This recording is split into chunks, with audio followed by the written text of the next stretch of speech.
Welcome back, everybody. Today we're talking about what we're calling phase 3 of our land clearing project. Phase 1, picking out a spot. Phase 2, cutting down the trees, getting the brush piled up. And phase 3 is getting rid of that brush. So I'm going to walk you through some of the tips and tricks I've learned over the years on how to get rid of a relatively green brush pile. So a lot of you saw in that last video that we were burning a brush pile. And every time I go to burn a brush pile, I think, no problem. It's wood, we're going to burn it.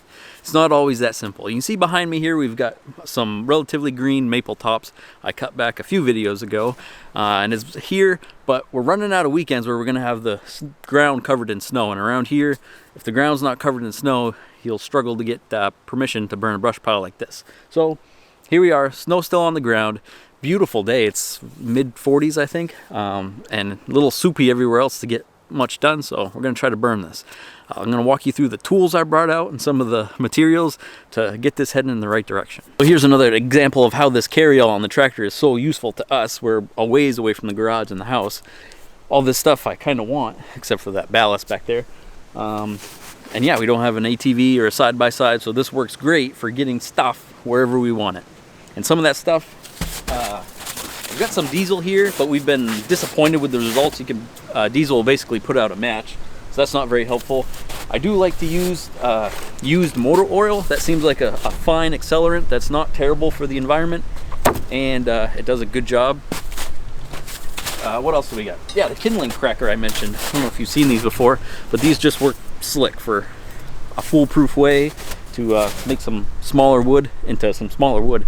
So I'll walk you through. Jonathan's out here with me today. He's got the privilege of cracking some kindling.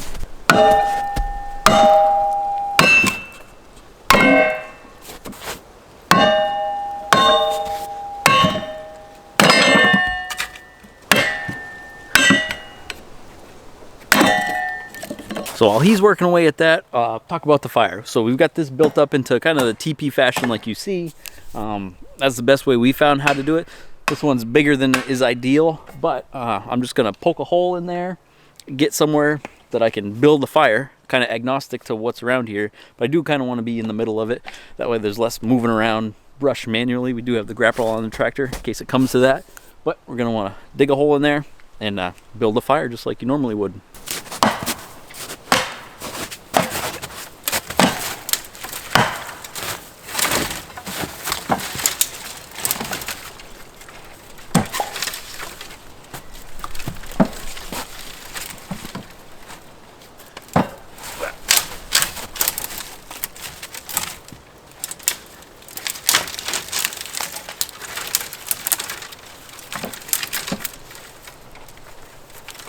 Should be able to get in there, in and out without poking my eye out, or Jonathan poking his eyes out.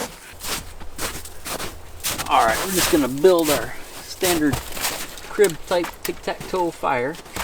I mentioned in that last video we wanted to get kind of on top of this stump to see. This is a big old maple stump that's been here many years, and I'm hoping this fire will knock it down a little bit.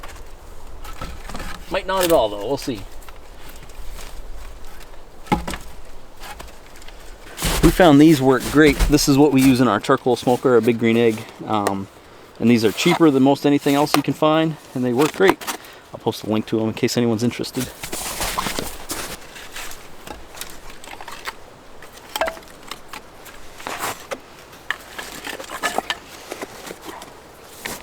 These are what these fire starters are corrugated as. They break apart in these little squares, and you can break them in.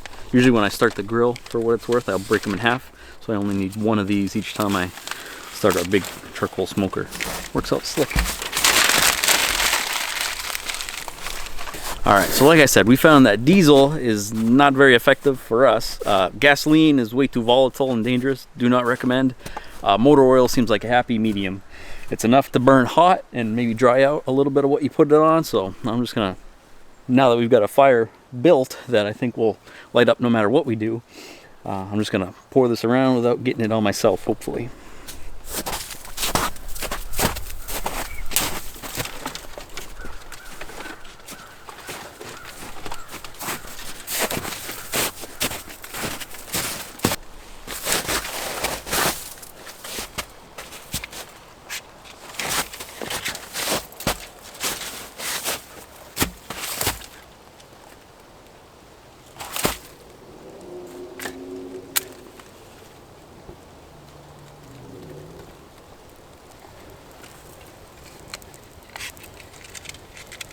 Alright, we can get out of there.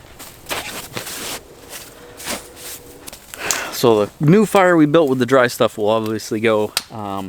Seems to be a bit of chance whether the green stuff's gonna go or not. So the goal was to get a big enough, hot enough fire going to the point where whatever you get put on there is gonna go. But once you get a bed of coals, things become a lot easier. But starting it out, depending on how long it's been since it's rained and how wet, relative humidity, things like that tend to make a big difference from what we found.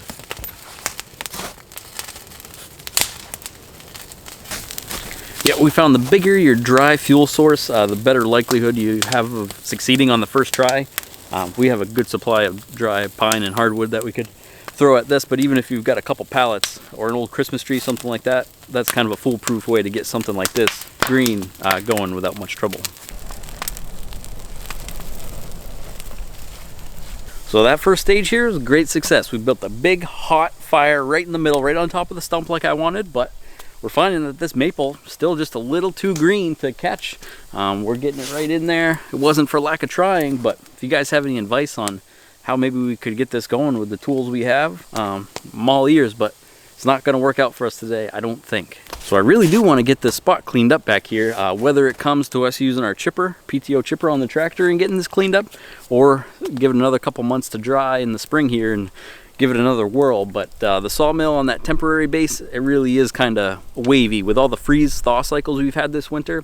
It does move for the kind of fine tuning we want with it, so that's certainly on the agenda still, a more permanent base with concrete footings, getting that good so we don't have to worry about adjusting the legs every time we want to do some fine work with it. But yeah, that's where that's heading. So I take back what I said about diesel there just a little bit. It was an effective way to accelerate the fire once we got it going. It heated things up, but still not quite enough to get this green maple to catch. So we're gonna let the base burn down, keep it nice and safe, but if nothing else, this was a good couple hours for me and Jonathan to spend some time outside. Really appreciate you guys watching. If you got any good advice for me, I'm all ears. Please leave it down in the comments. Appreciate it, and we'll see you guys at the next one. Take care.